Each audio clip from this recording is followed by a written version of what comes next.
દુકાન ઉપર સામાન લેવા ગયો તો અચાનકથી ભૂંડળાએ બટકું ભરી લીધું।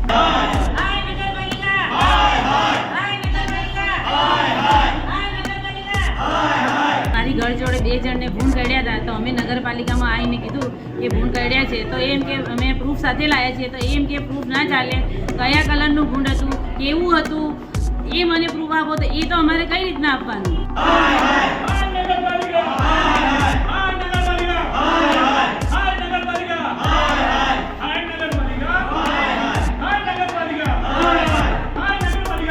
નગરપાલિકાના અધિકારી એવું કહે છે કે કયા કલરનું ભૂંડ હતું, એની માં કોણ હતું, એનો બાપ કોણ હતો, એની કેટલી ઉંમર હતી, અને તમારે જો ભૂંડ પકડાવે તમારે રાત્રે ભૂંડ પકડવાનું ધ્યાન રાખવાનું।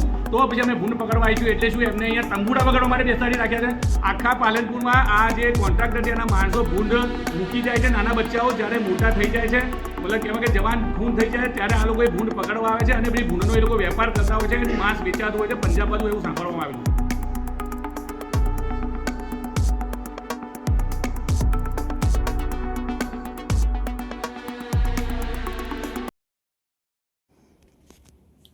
બનાસકાંઠા જિલ્લાના પાલનપુર નગરપાલિકાના કોટ વિસ્તારમાંથી ચૂંટાયેલા સદસ્ય સરફરાઝ સિંધીએ આજે ભૂંડ મામલે પોતાના વિસ્તારના રહીશો સાથે નગરપાલિકા પ્રાંગણમાં હલ્લાબોલ કર્યો હતો। પોતાના મત વિસ્તાર ખારાવાસમાં એક વ્યક્તિને ભૂંડ કરડ્યું હોવાથી દવાખાનામાં તેની ટ્રીટમેન્ટ લીધા બાદ ભૂંડ પકડવા માટે નગરપાલિકામાં રજૂઆત કરવા જતા પાલિકા કર્મી શૈલેષ ચૌધરીએ પોતાને એવો જવાબ આપ્યો હોવાનું આ સદસ્યએ આક્ષેપ કરતા જણાવ્યું હતું કે ભૂંડના મા બાપ કોણ હતા, ભૂંડનો કલર કેવો હતો અને વગેરે જાણકારી તમે અમને આપો તો અમે આ બાબતે કાર્યવાહી કરીશું। અને તે ઉપરાંત સરફરાઝ સિંધી સાથે રજૂઆત કરવા જનાર અન્ય રહીશોએ પણ આ પાલિકા કર્મી શૈલેષ ચૌધરી પર આક્ષેપ કરતા જણાવ્યું હતું કે અમે ભૂંડ કરડ્યું હોવાનો ડોક્ટરનો રિપોર્ટ લઈને ગયા હોવા છતાં ભૂંડ કરડે તો તેની લાશ લઈ આવવા અને જે લોકો ભૂંડ છોડી જાય છે તેની ગાડીમાં કાચ ફોડી નાખીને કાયદો હાથમાં લેવાની ગેરકાયદેસર પ્રવૃત્તિ કરવાની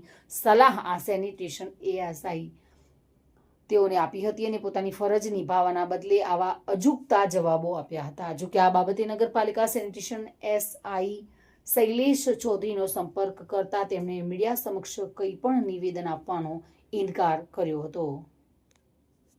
પઠાણ જૈદ ખાન ઇરશાદ ખાન છે, હું ખારાવાસ પાલનપુર બનાસકાંઠામાં રહું છું।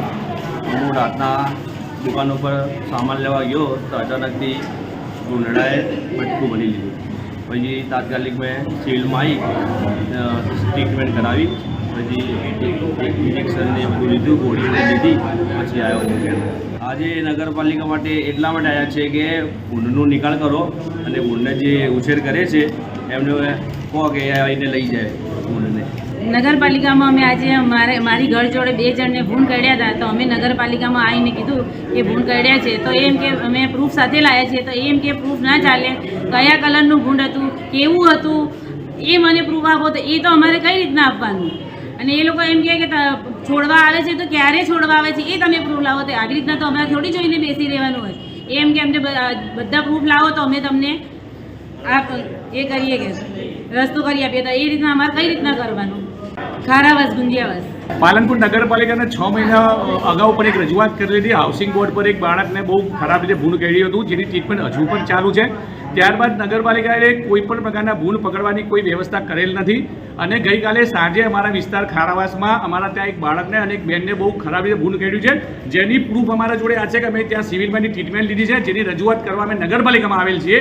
છતાં પણ નગરપાલિકાના અધિકારી એવું કહે છે કે કયા કલરનું ભૂંડ હતું, એની માં કોણ હતું, એનો બાપ કોણ હતો, એની કેટલી ઉંમર હતી, અને તમારે જો ભૂંડ પકડાવે તમારે રાત્રે ભૂંડ પકડવાનું ધ્યાન રાખવાનું।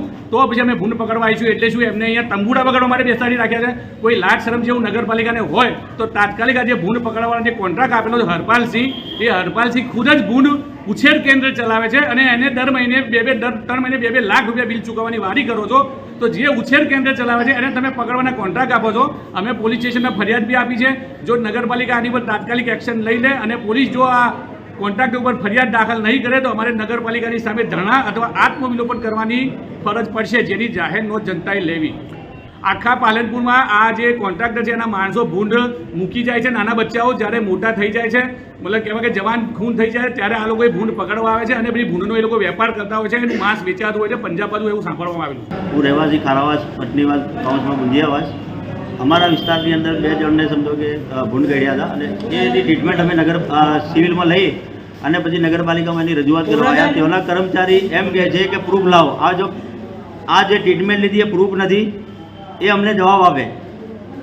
હવે એ એમ કહે છે કે જો તમે કોઈને કહીડે કાં તો એ મરી જાય તો ઉપાડીને એની લાશ લાવો. હવે એ પછી જે પકડવાવાળો આવે છે ત્યાં જે ભૂંડ મૂકી જાય છે એમની અમે રજૂઆત કરી કે ભાઈ જે પકડવા આવે છે રાતના ભૂંડ ત્યાં છોડી જાય છે તો કે એનું પ્રૂફ લાવો. કાં તો અમે પ્રૂફ કેવું લાવો તો કે એને ગાડીના કાચ ફોડી નાખો, કાચ ફોડીને તમે અહીંયા લાવો. એટલે કાયદો અમને હાથમાં લેવાનો એ અમને શીખવાડે છે. એક કર્મચારી શૈલેષભાઈ ચૌધરી એ એસઆઈ છે, એ એસઆઈ તરીકે આવી રીતે અમને જવાબ આપે છે. આ કોઈ જવાબ કહેવાય નગરપાલિકાનો? શાંતિપૂર્વક એને સમજો કે ભૂંડ પકડવાની જો સમજો કોને કોન્ટ્રાક્ટ આપ્યો હોય તો એને એ કોન્ટ્રાક્ટરને બોલાવવો જોઈએ અને એ ત્યાંના ભૂંડ પકડવાની વ્યવસ્થા કરવી જોઈએ કે આવો જવાબ આપવો જોઈએ. તાત્કાલિક ધોરણે એ કર્મચારી ઉપર બી એ સમજો પગલાં લેવા જોઈએ અને એને જવાબ આપવો પડે છે અમને. ભરત ઠાકોર સાથે bureau report, today Gujarati news.